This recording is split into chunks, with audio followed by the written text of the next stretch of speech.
Atreus, are you ready? Yeah, but I had the weirdest dream. Fimbulwinter was ending, and Thor came for us. Here at the house. It was only a dream. But it felt different. It felt real.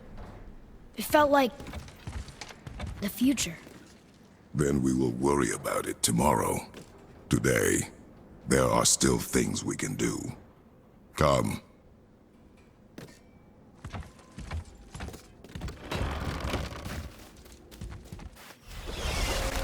Mimir, you never did tell me why Freya spit in your face. Well, she blames me in large measure for her present circumstances, and not totally without reason. It all goes back to the long war between the Aesir and Vanir. Prior to that, wars for the Aesir were easily won, but the Vanir had proved their equal and exacted devastating damage. Both sides suffered tremendous losses, and for many of us, quite frankly, war was simply no fun anymore. But a rather senseless waste of precious life. Wouldn't you agree, brother? Precisely.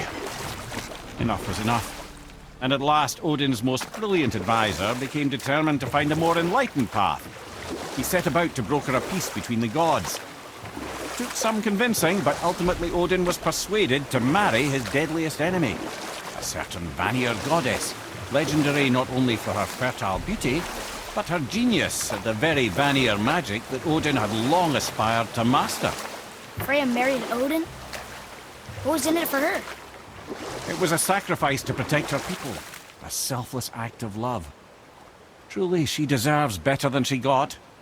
But of course, there's more to that story. Mimir, who is she? Gunnar, Mistress of War.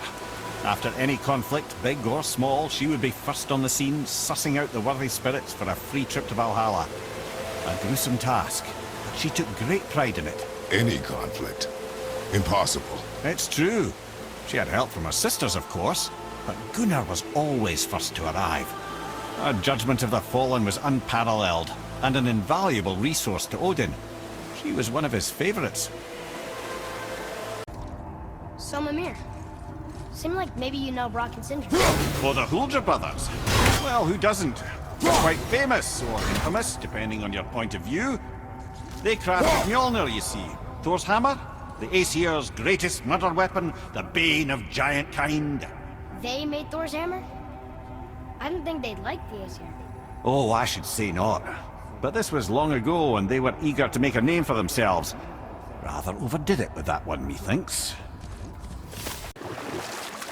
Mimir, you never told me what happened with the stonemason's son. Hrimthur, son of Thamur.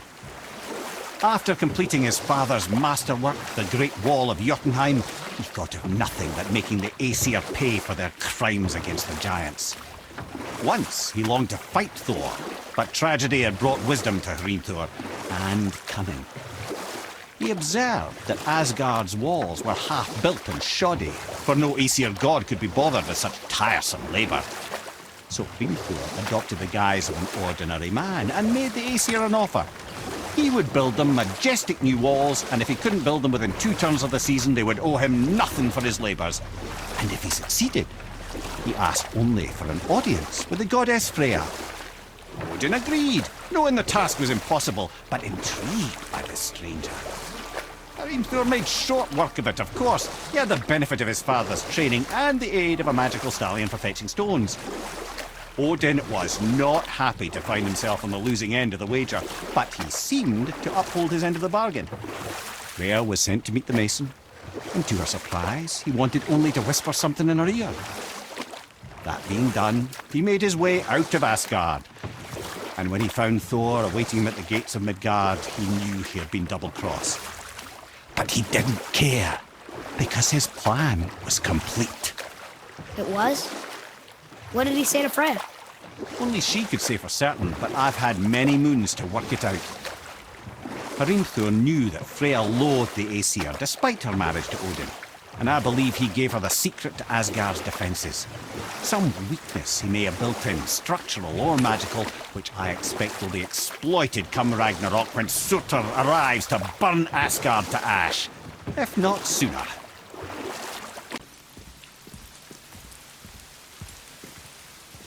That's Vanaheim, isn't it?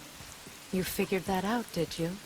Well, the window looks like Bifrost crystal, and I know that's not what's on the other side of the wall. And, well, it makes you sad. You are wise for one so young. Yes, this is a window to a home I left long ago. But it is only a view. The thing that happened to you in Alphon, you can't leave Midgard, can you? A gift from my former husband upon our separation. Why would Odin trap you in Midgard? Petty cruelty would be reason enough for him. But as with all his rash decisions, he's driven by fear. The Vanir were the greatest threat to the Aesir until our marriage brokered peace. Many of the Vanir now think I betrayed them. The fruits of my sacrifice. To be hated by my own kind. To trap me here is to ensure I can never make it right. Can't you and Sindri just patch things up? Whatever happened couldn't be all that bad. You're family. Now don't be lecturing me about family. I ain't the one what forgot what our name stood for. What we made, the weapons we made were legendary across 9 realms for more years than I can count. You just don't throw that away on account of one bad... One bad what? You one bad nothing. Ain't you got somewhere to be? Why? Is that a piece of my braided mistletoe arrow adorning your quiver strap? Oh, a little memento of your good pal Sindri? I'm so terribly touched. Mimir, why don't you tell us the story of the giant that stole Thor's hammer? Happily, my boy. It involves your friend Freya, too, though I don't expect it's one she'd enjoy being reminded of. The giant was called Thrym, and he proved cunning enough to make off with Mjolnir while the Thunder Lummox slept. Sadly for Thrym, he didn't always think with his brain.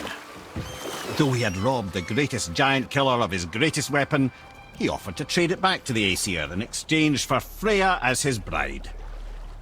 Now, at this point, Freya was married to Odin, and Odin, frankly, would have traded her for a sufficiently strong mead, but he saw an opportunity here. Thrym's palace was in Jotunheim, and only giants know the way. By agreeing to the marriage, they'd have to escort Freya back to their realm. So, Odin coerced Freya into using her Saether magics to conceal Thor, so he could sneak along with her and infiltrate Jotunheim. When the hammer was produced as the wedding dowry, Thor revealed himself. He took back Mjolnir and wasted no time in smashing Thrym's skull, followed by every other giant present for the festivities. The only thing that put a stop to it was Freya, who wanted no part of this massacre. She cast a powerful spell that hurtled them both out of Jotunheim with no means of return. Odin was livid, hoping that Thor's foothold in Jotunheim would become his own. And oh, would he ever revenge himself upon Freya? What is the point of this story, Head? Well, for Thrym, the lesson would be to keep his priorities straight. For Freya, it's that doing good has a price. For Thor, it's that no object of power makes you what you are. And if what you are is the biggest butchering bastard in the 9 realms, nobody can take that away from you. Mimir, you called Brock and Sindri the Holdra brothers? Aye. But they're dwarves, aren't they? Aye. And Holdra are sprites of the forest. Aye. Beautiful, seductive sprites of the forest. So why would you call Brock and Sindri the Holdra brothers? Oh, well, I now realize this would be a wholly inappropriate story for young and innocent ears. Whatever. Ah, Gondul. Beautiful Gondul. And? Huh? That's it? Beautiful Gondul? No story or anything? Oh, sorry, lad. The sight of Gondul always took my breath away.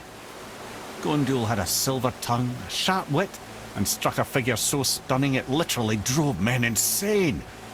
Odin forbid her from setting foot in Midgard after a time, as insanity is not a welcome trait in Valhalla. I can't believe Odin and Frey were ever married. Love and hate are more closely intertwined than you might imagine. For instance, Odin hates the giants and they him. But Thor's own mother was the giantess Fjorgun, one of Odin's great loves. So Thor's half god and half giant? Weird. Once Fjorgun was gone, lonely ages passed for Odin. And as war with the Vanir raged, I could see what he really wanted beneath his bluster. And after no small amount of convincing, Freya agreed. For a while there, he really turned on the charm. He seemed happy. He seemed interested in making her happy. He granted her so many wishes I could scarcely recall them all. The peace held, and I truly believed all had worked out better than I could have planned. But Odin's true face showed itself again in the end. Oh, he won Freya's trust, and she taught him some of her Vanir magic, another choice she would live to bitterly regret.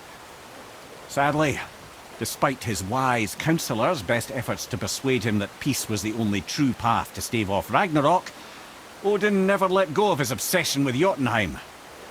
The taste of Vanir magic led him to new forms of experimentation and new levels of depravity.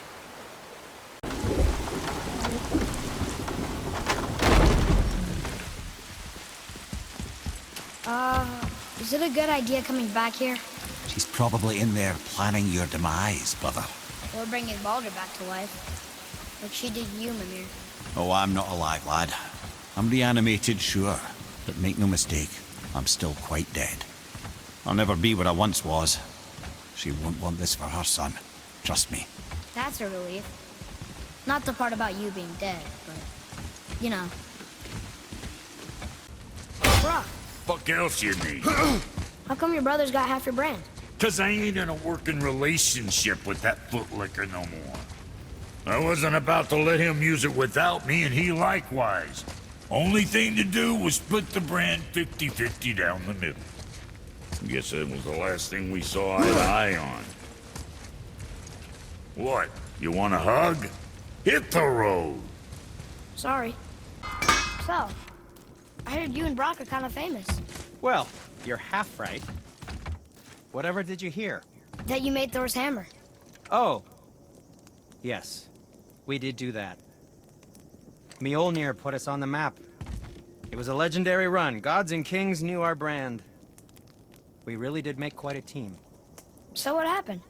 Oh, well, that's a long story. Things happened that made it difficult to find that certain spark, you know? Inspiration is a fickle mistress. Huh? Oh, enough distractions. You see the mess I have to clean up around here?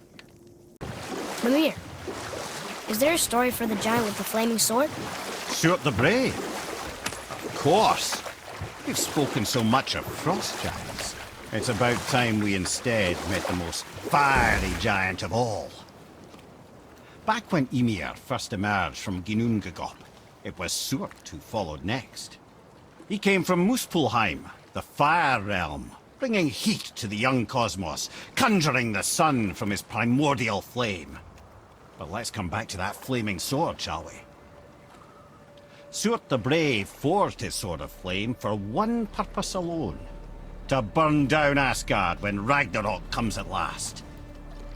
His destiny is to fall at the hands of Thor and Odin, but in so doing, strike the blow that leaves their realm in ash and ruin. And from that destruction, the world can be born anew. Until then, alone he waits in Muspelheim, never sleeping, ever honing his fiery blade. Brave, generous Surt, who knows he lives but to his doom. All because he chooses to serve a grand cycle so much bigger than himself. To truly embrace your purpose and the patience and sacrifice it demands is to ensure your day will come. Do you think we'll be there when that day comes? I've seen enough of war between the gods, but you, little brother, who can say? So what do you think, Mimir? What does Baldur want with us? Well, let's look at what we know. Baldur is Odin's finest tracker, bar none. If he wants you, you have to consider the possibility that Odin wants you. And as for what Odin wants, on this I have some expertise. What could we have that Odin doesn't? He's like the king of gods. Of the Aesir, aye. But his reach is not unlimited, and where he cannot reach, he is preoccupied with going. He's certainly tortured me enough about it over the years. This is none other than Geirdriful, the Master of Arms in Valhalla, responsible for arming and training Odin's Einherjar. His what? His army come Ragnarok. The entire reason Valhalla exists, you see. The Einherjar wait in the Great Hall endlessly, feasting, drinking, and fornicating themselves silly. Once Ragnarok begins, Odin calls them into service to fight on his behalf. Geirdriful had her hands full training that lot. Okay, obviously the marriage to Odin didn't last. But how did Frey end up a hermit in the woods? Oh, that was a singular piece of cruelty, even for Odin. As if the marriage wasn't punishment enough. Freya was better to him than he deserved. She stuck it out through all manner of indignity, all in the name of maintaining peace and safety for her people. But Odin's madness, his tyranny, his corruption of her magics, it became more than she could stomach, and at long last she broke it off. Odin's wrath was fierce, and his curses upon her were more than she dared to fear. But her magic was so much stronger than his. After so much time together, he knew her vulnerabilities, and exploited them to craft curses she could never break. Oh, like not being able to leave Midgard. Worse still, he robbed her of her warrior spirit. Freya cannot fight, even to defend herself. No living thing may she harm by blade nor spell. In a world this belligerent, what choice does she have but isolation? Poor Freya. I guess if I was her, I'd spit in your face too. Aye, lad. So would I. Sindri, why don't you just make up with your brother already? Me? Make up with him? Because he's an obstinate pighead incapable of change. Because he says the most terrible things about me just because he's insecure about his own work, which, let me tell you, is subpar. Because he blames me for the things that aren't my fault. Huh? Like what? Would you pardon me, please? I need to collect myself. So let me see if I have this right. You and Sindri made Mjolnir, Yep. and then Thor used it to kill a lot of people. Your damn point? Just seems like you're mad at each other about it, instead of being mad at Thor. Kid, I like you. But you don't begin to appreciate the complexities what develop between families. You don't hear me lecturing your old man how he ought to be raising you. And believe me, there's plenty to critique. Sorry, Brock. Just trying to help. Okay. Tell me again how Odin knew we were going to Jotunheim before we did. Odin is extremely clever, you see. Nearly as clever as he thinks he is. And he's a collector of prophecies. If it's about the future, he adds it to his collection. Helps him style himself as all-seeing and all-knowing. But of course, the idea is control. Control of the future, control of his fate. He'd control every realm of every land in every world if he could. Every potential pocket of resistance, he seeks to eliminate. Even if you've never posed a threat before, he may think one day you might. So you see, it's not important how he knew before you did. It's important that he was right. This, my friends, is Kara. Now, Valkyries are volatile by nature, but Kara, the lass is wild storm personified.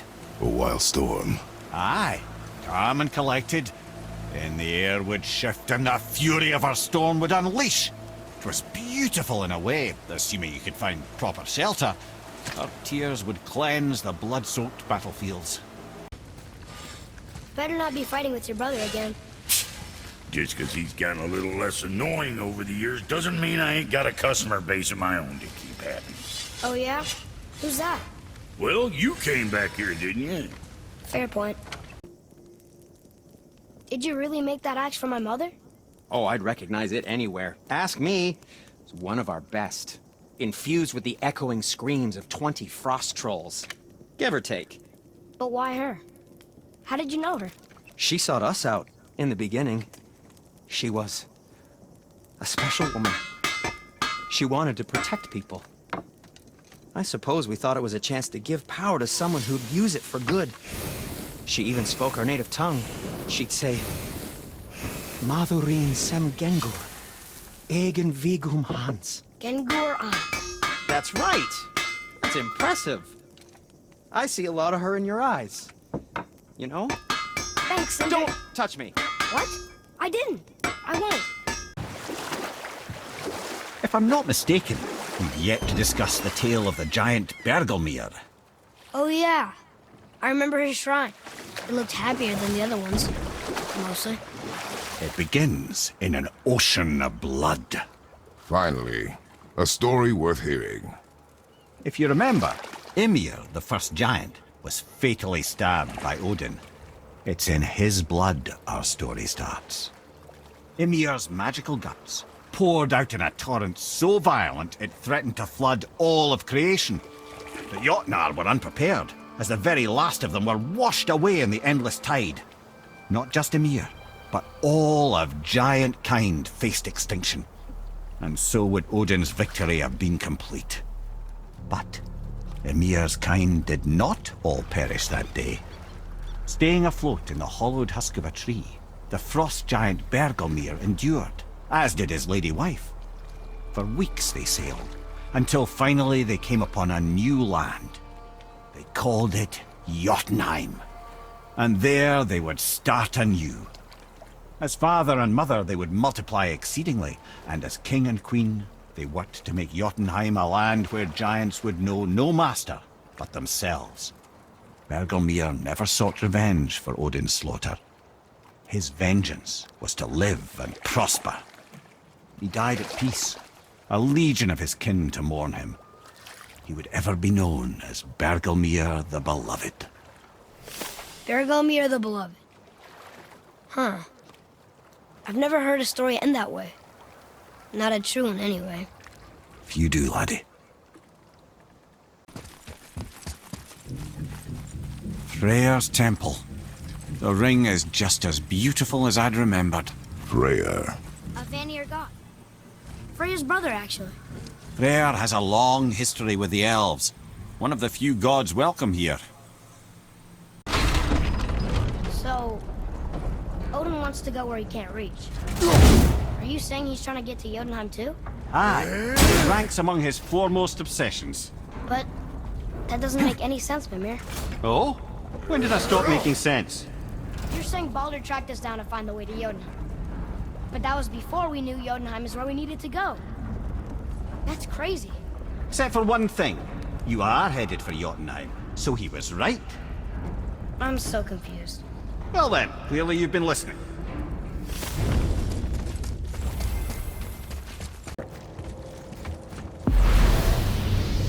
Why did Baldur say we cautioned? Odin must have convinced him that following you to Jotunheim would bring his cure. Lies, I'm sure. Why did Mistletoe break the spell?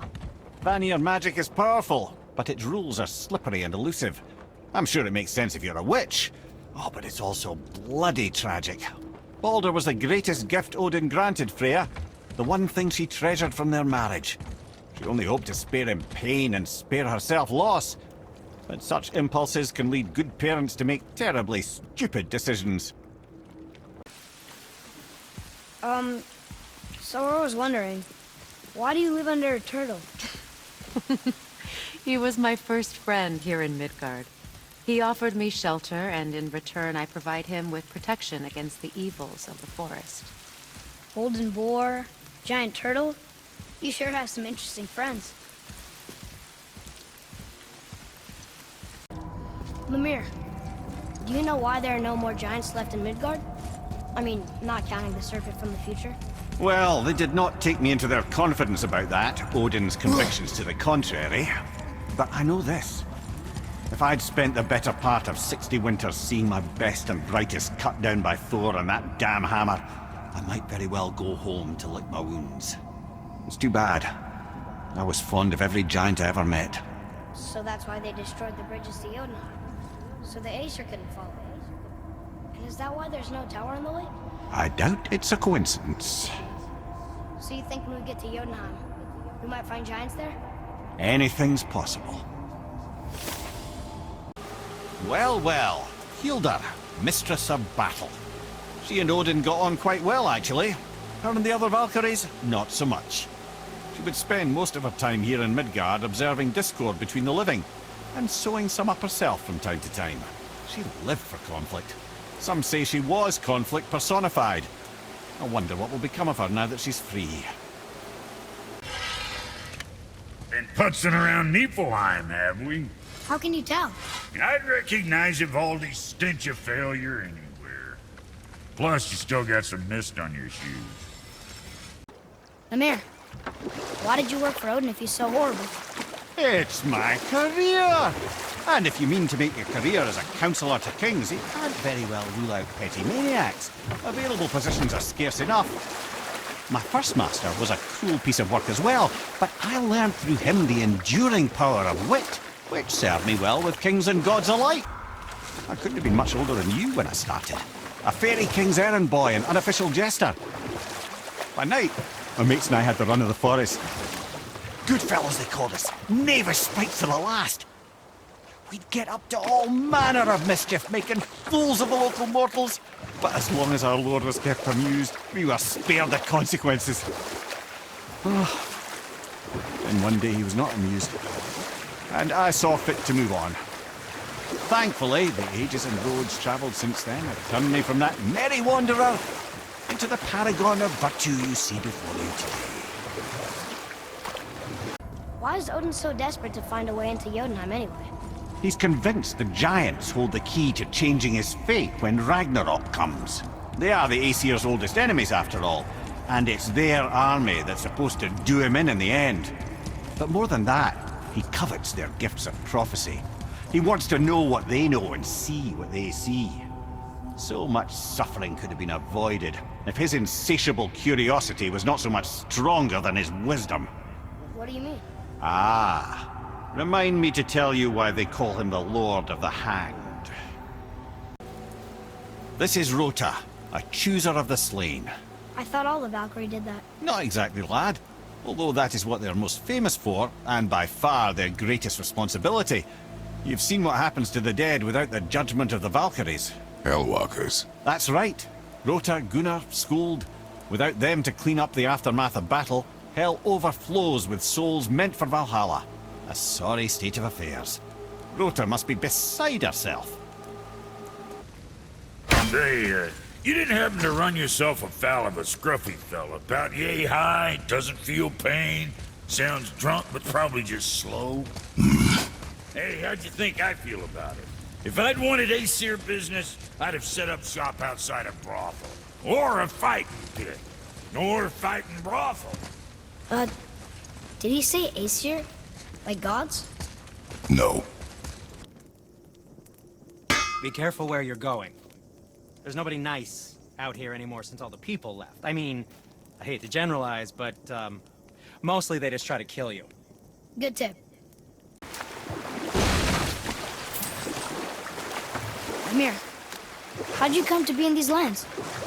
Lad, there comes a time in every man's life when he changes his name and heads north to make a new start. If you live long enough to do this many times over, you might end up as far north as this place. By the time I arrived, I already knew Odin by his reputation, and so I set to demonstrate my worth by coming to him with something I knew he'd value. A mystic well of knowledge. Or rather, I should say, a well of water laced with enough mystic mushrooms to make a god see visions. Oh, he was rightly impressed. Can't say for sure what he saw that led him to try gouging out his own eyes, but I managed to restrain him before he finished the job. Then I persuaded him it has been his sacrifice made for an even higher form of sight to be bestowed. Blah, de blah, de blah, de blah. I used to think he never caught on, but the day he took my eye, I realized he had never been fooled. He knew I'd outwitted him, called the lesson wisdom, and hired me to make sure from then on I was on his side. And for a long, long time I truly was. Doesn't mean he didn't hold a grudge.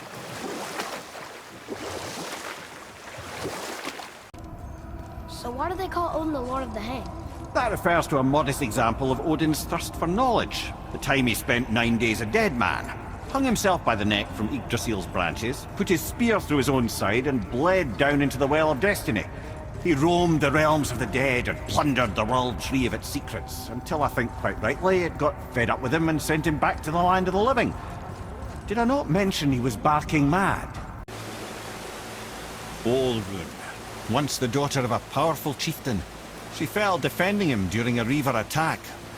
Olrun was escorted to Valhalla, where she chose to devote her afterlife to the pursuit of knowledge above all else.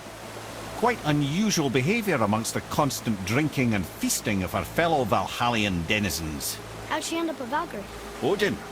He saw a kindred spirit in Olrun's single-minded pursuit of knowledge. He appointed her as the Valkyrie's resident historian.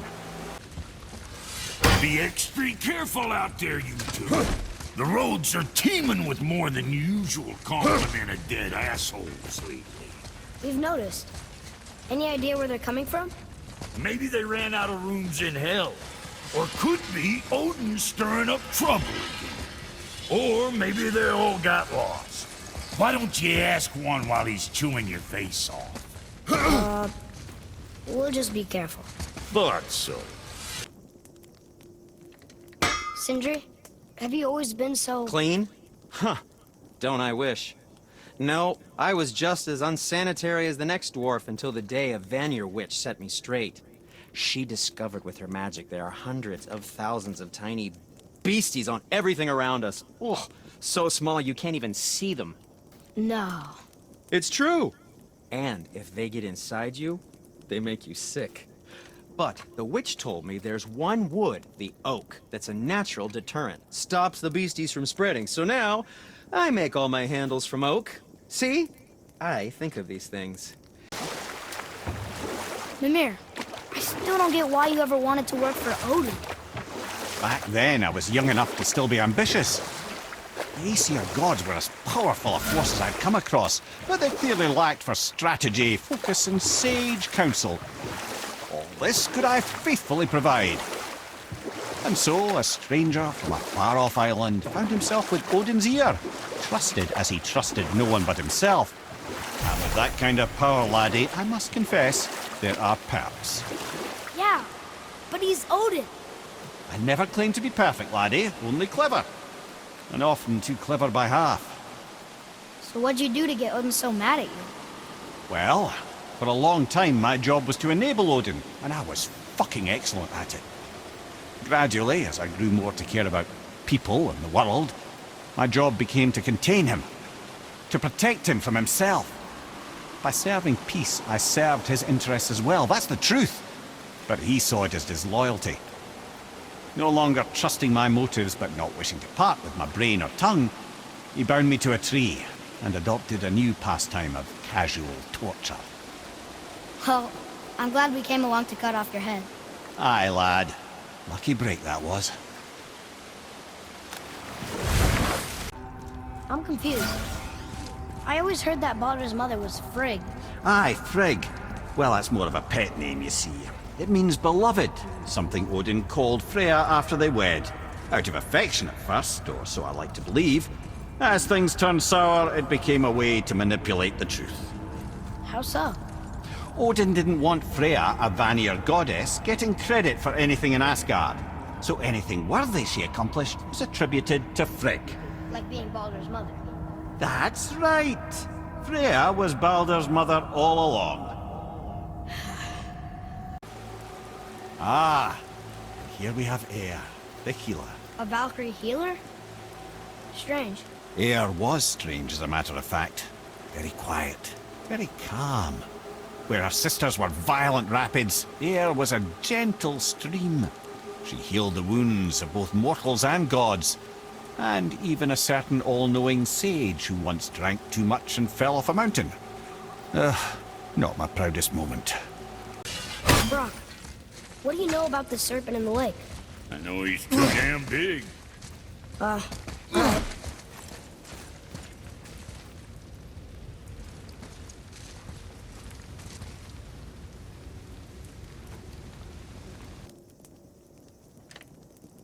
So how come Brock's blue and you're not? Why? Oh, it's fine. Very good question, actually. You see, my brother's not as careful as I am. In fact, he prefers to work with metals using his own bare hands. Ugh. No gloves. Says it's the only way he can hear what it wants to be. Touch enough raw silver and it changes your skin irreparably. That means forever.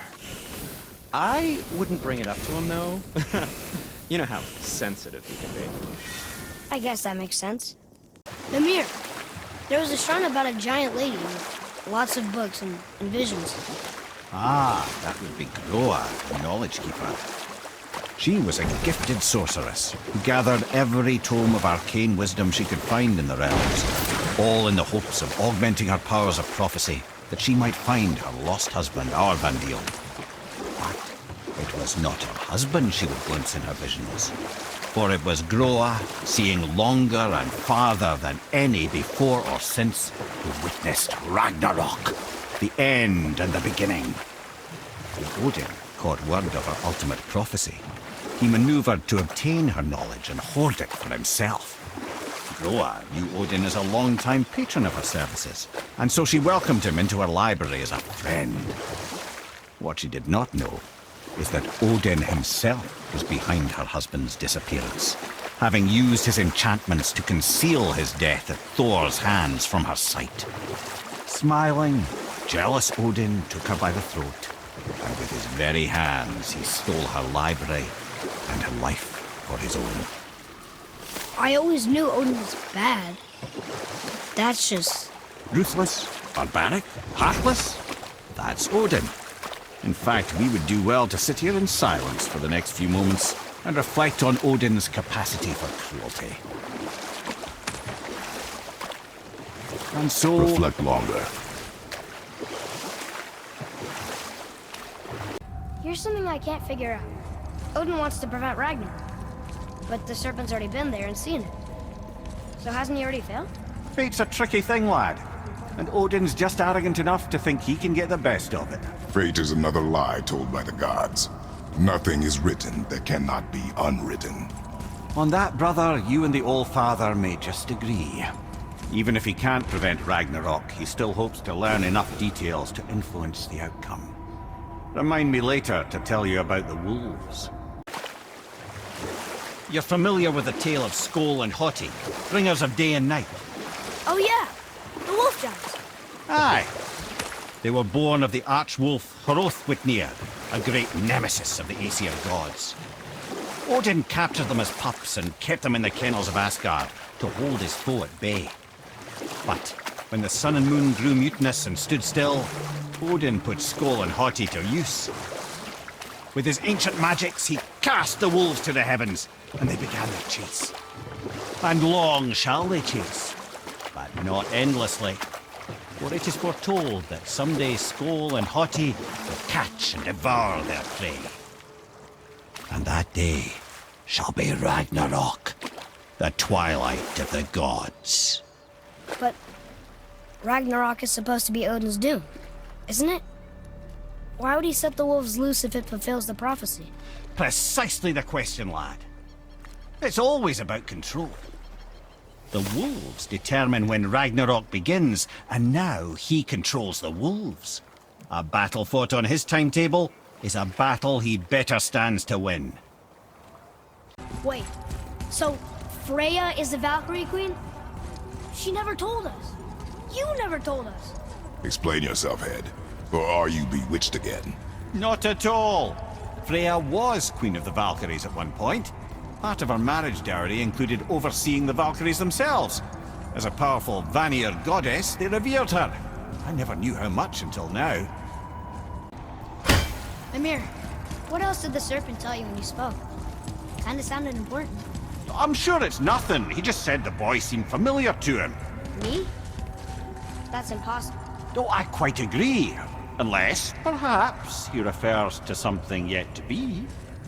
It is said that when Jormungandr and Thor battle at Ragnarok, their clash so violently shakes the Tree of Life that it splinters, casting the serpent backward through time, even before his own birth. What? That is madness. Well, I did say not to concern yourself. Hey, where's your beast of burden? What do you mean? I ate her. Fat bits of her out just a while ago. What is wrong with you? What? Her milk ran dry. She was your friend. Then she'll be happy I'm so well fed. Shit bricks, boy, you got a real sentimental streak, know that? Don't get yourself confused out there. I'm getting back to it. I know it's not my business, but if I were you, I'd wash off that symbol painted on your neck. We were told it would help protect us. Was that a lie? Oh, no, it's a protection stave, all right, but you can't render that pigment into paintable texture without blending it with boar urine. And is that really better than death? Maybe a little. Well, it's your neck. Ugh. Ed, you are full of stories. When will you tell one that entertains? I beg your pardon? You just insulted you. Yeah, I got that. So you want a corker, do you? Very well, my brothers. I'll tell you the story of Hrungnir, the brawler. The real story. There was a huge battle, right? His shrine had him in the middle, fighting off Aesir. A pretty story, but no. Hrungnir, you see, was born with neither head nor heart. So the giants had to complete him with stone. He was strong, to be sure, but also a perfect simpleton. Odin met him wandering in Midgard one day. Found him so amusing, so harmless, so gullible, that he invites him back to his palace in Asgard. There he gives Hrungnir his fill of mead, and goads him into all manner of boasts and antics, all for the amusement of the court. I was there. I saw the Aesir laugh as Hrungnir leapt upon his shield and swore he'd kill us all and take our womenfolk back to Jotunheim. Then Thor shows up. And does he laugh? Oh, no. Thor takes one look at the drunken stone buffoon and brings down Mjolnir on his head so hard that he's got chunks of Hrungnir in his own skull to this day. Thor is so startled by the face full of rock, he doesn't notice Hrungnir's body topple right onto him with a sickening crunch. And again, the roars of laughter echo through the palace halls. That's an awful story, Mimir. Nothing like the ones Mother told me. Let that be a lesson, my son. Truth is seldom so pretty as myth and legend. Mimir, why do you have Bifrost crystals in your house? A loving gift from the giants. Since I used to do so much traveling between realms, they thought it would be more convenient for me than having a crystal I could lose. Did it hurt? No, because I wisely fortified myself with 16 cups of Billow Maiden's ale. Got so inebriated, I tried convincing the giants to put them in my nipples instead. Almost talked them into it too. Can you imagine? Mimir of the Bifrost teats. Ah, those were the days. Okay, I'll stop now.